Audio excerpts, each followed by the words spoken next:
Hey, what's up, guys? So today we're going to the Mushin Leather Market.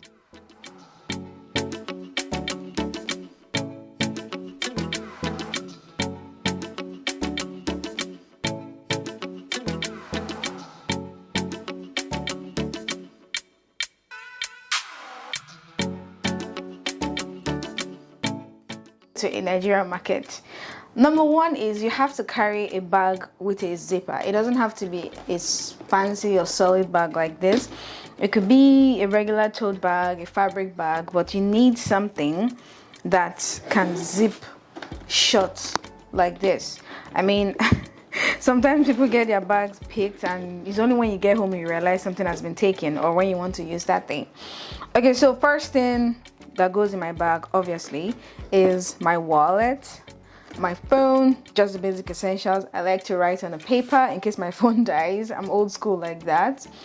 And I always carry a pen, and I actually have this notepad. It's just a regular note, but usually what I do is, in case there's a change in prices, I always write down everything I buy.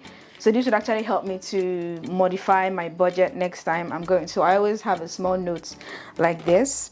I have my spare phone, and this is just in case of emergencies, in case my main phone dies. Power bank, in case your phone runs out. You don't know how long you're going to be in the market. You don't know if anything is going to happen or if it's going to rain or whatever. And I have this is like my newest addition to my camera collection.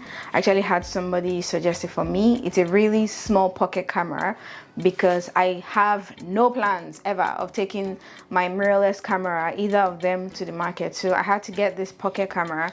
So this is the first time we're actually testing it out. It's just a basic stabilizer camera. So hopefully this solves all my problems with always being worried about filming with my iPhone or basically anything that will draw attention to you. So it just comes in this case and it's really small and handy. So this goes in. Okay, and a few more tips before we actually leave. First, if you are shopping in Nigerian market, you know the first rule is you have to dress comfortable. So I always like to wear like jeans, like comfortable pants, then a t-shirt, and I have my hair tied all the way back so I don't have to deal with all that while I'm trying to shuffle through the market.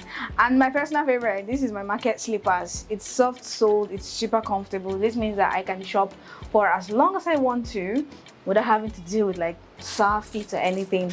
So let's hope we actually find everything I want to shop, and wish me good shopping. Let's get our cash and let's go shopping. Okay, so I'm going to do a little voiceover for the sake of the beginners who really don't know their way around the materials. So I'm just going to do a few mentions as I go from vendor to vendor. So this is the Mushin market. It's kind of mixed with some other food markets and all. But before I get to the main market, I stopped by the bookshop to actually get 2 boxes of clips. Like I said before, this is what I use instead of pins because I work with leather. So I like to get that from the bookshops. And this is the main market. It's your typical muddy market with the people hawking drinks and food and everything in between.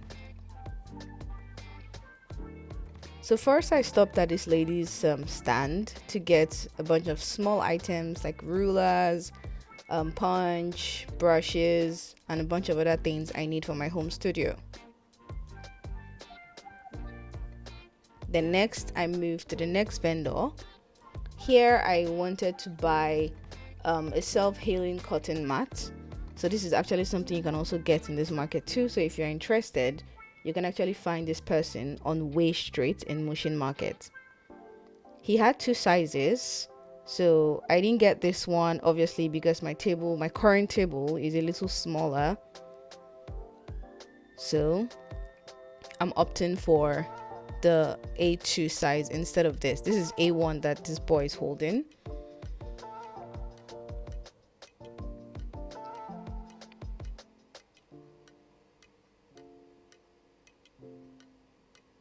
But instead, I opted for this.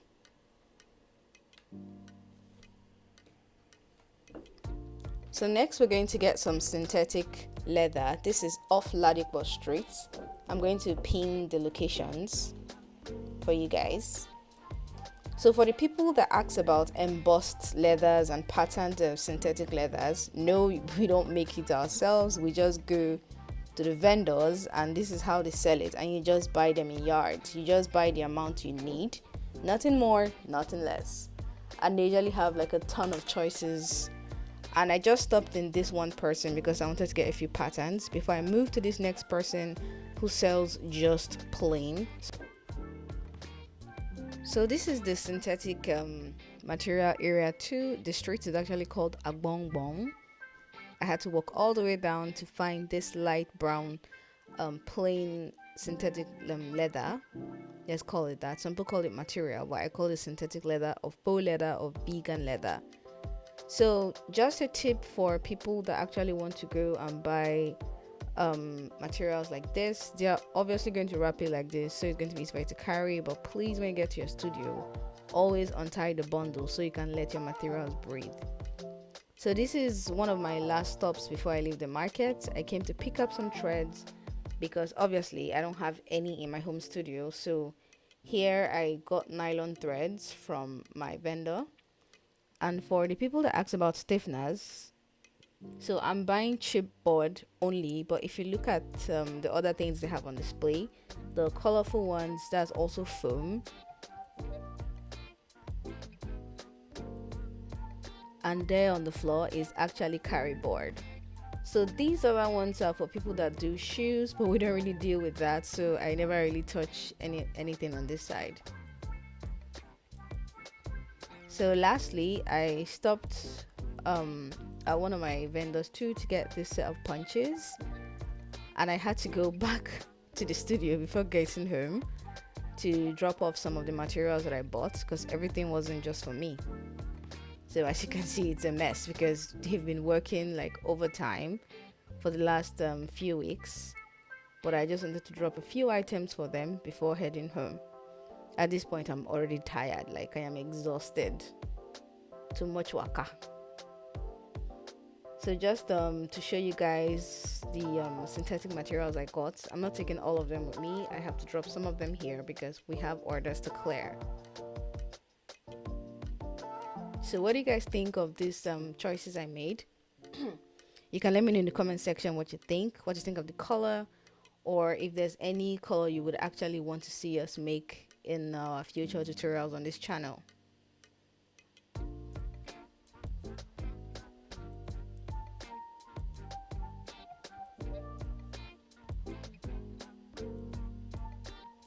So I'm done with all my shopping. I am going back home. I did not have body for downfall again. I beg. I had to take an Uber. I was so tired. So we're back, and I want to just go through everything I got. So first of all, I bought thread. This is Kefason best quality, but basically they call it twine. But this is nylon thread. I just got these basic colors: black, navy blue, brown. Then this bronze. I like this one. Then also red. So these are just like colors that I use a lot.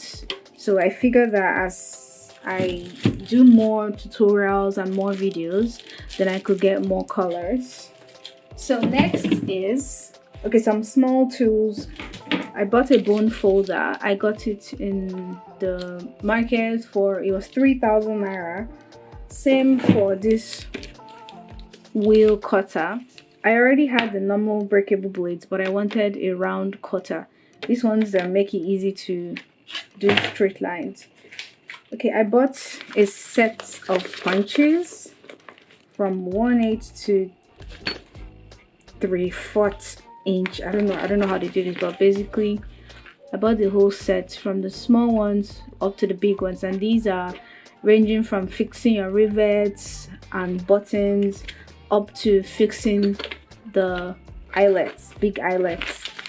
So next is the clips. Obviously, if you saw earlier on, I actually bought it from a bookshop. I didn't buy it from the leather market. I bought 99 mm. They're called binder clips.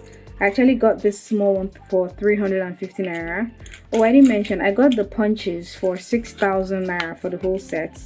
But for these binder clips, I got this for 350 naira, and this one was 500 naira. This is 25 mm.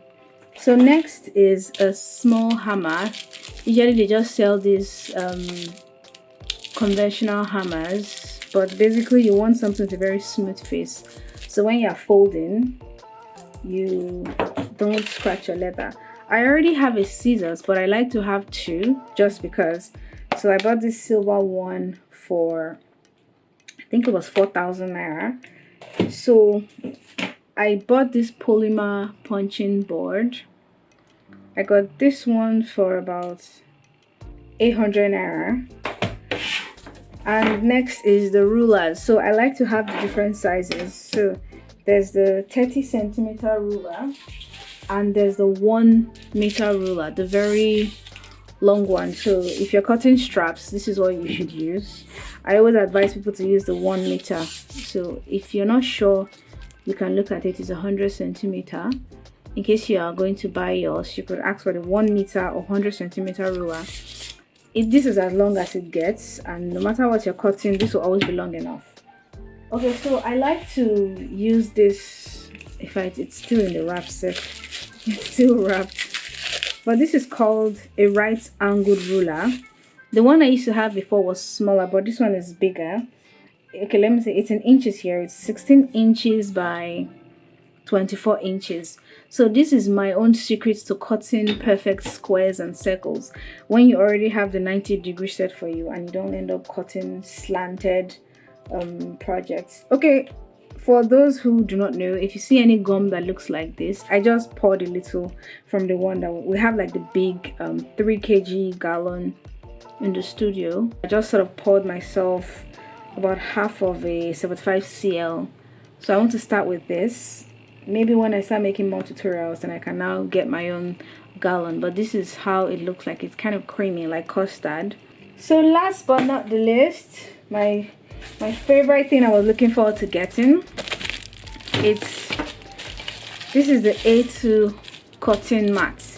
If you know you're going to be doing leather craft, I always recommend this for everybody. You must have a cotton mat. If not, this fine table you're seeing like this, after how many projects, how many cuttings, everything is going to be scratched and it's going to start getting messed up. So this is your self-healing cotton mat. I got this one for 15,000 naira at Freestone inside Mushin Market too. He had bigger ones and smaller ones.